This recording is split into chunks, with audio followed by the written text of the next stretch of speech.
welcome back to my channel. We are continuing with the topic of revaluation. Revaluation account which is to be prepared at the time of change in profit sharing ratio, admission, retirement or death. Therefore, got few adjustments relating to your given balance sheet and we have to place them in revaluation account, capital accounts or the balance sheet. The valuation account that is prepared on the basis if there is a loss it should be debited, if there is a gain it should be credited. That is your nominal account here. Partner's capital account that goes along whatever investment is done by the owner should be credited. Credit the giver over here, so his account should be credited for the investment and whatever they withdraw from the business for that purpose they should be given a debit here. Fine, so debit the receiver, so it goes along your personal account. And when we talk about the balance sheet, you know the left side is for liability and right side is for assets. Assets are on the basis of your real account and liabilities go along your personal as well as nominal. Now taking the case over here the first point is given provision for doubtful debts found in excess by rupees 400. The provision which is already provided in the book, the owner is thinking, the owner that is the partner A and B are thinking that there might be a loss of rupees 1000, but here they are actually viewing a situation where loss would be of rupees 600 not of rupees 1000. So the point carry along that 400 is in excess for the provision for doubtful debts.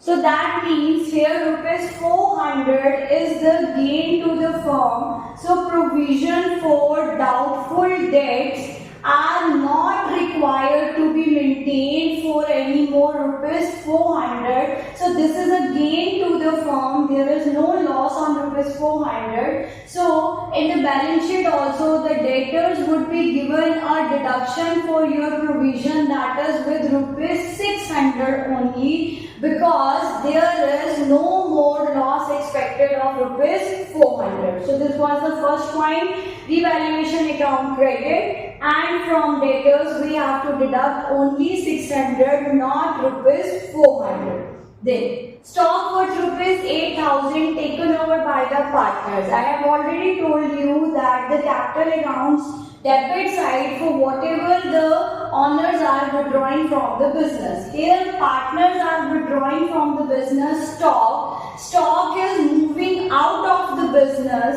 so it should be given a credit. Two stock account is there and who is taking that stock, that is A and B. So receivers are to be debited, that is A's capital account debit, B's capital account debit to whatever they have withdrawn from the business's stock. How much stock they have withdrawn, that is 8000 rupees.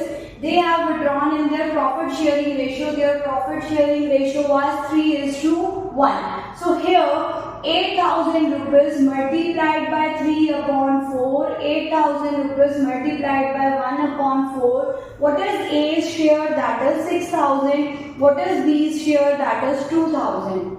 But in balance sheet, the stock which was of value rupees 10,000 taken over by the partner is 8000. Now how much stock is left in the business? That is with rupees 2000. So till this point our point is completed. After that he says that here what we have to do is, he is talking about remaining was valued at rupees 2500. The remaining share of the stock was valued at 2500, but as per our calculation the stock should be of value 2000. Now how it should be valued at 2500 means what? There is increase in the value of stock by rupees 500. So the stock now is to be valued at 2500 which was left with 2000. So there is gain on the stock revaluation with rupees 500. So this is the second point. Now third is land and building is to be written up by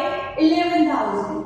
Earlier land and building was appearing in the balance sheet with rupees 89,000. Now he says it is to be added up for 11,000. Land and building is to be added up for 11,000. So how much is the gain land and building is making a gain to the firm with rupees 11,000 here. That's why gain is credited. Now, next is provision for repairs is to be made for 600. Repairs is the expense of the business. Now, this expense is to be provided in the business. If we have to pay a expense in the future, that is going to be a loss to the firm. So the provision for repairs is on the debit side on revaluation account with rupees 600. This is the loss of the firm. We are making a provision for such much amount because this amount is payable by the firm. So this becomes liability of the firm. So provision for repairs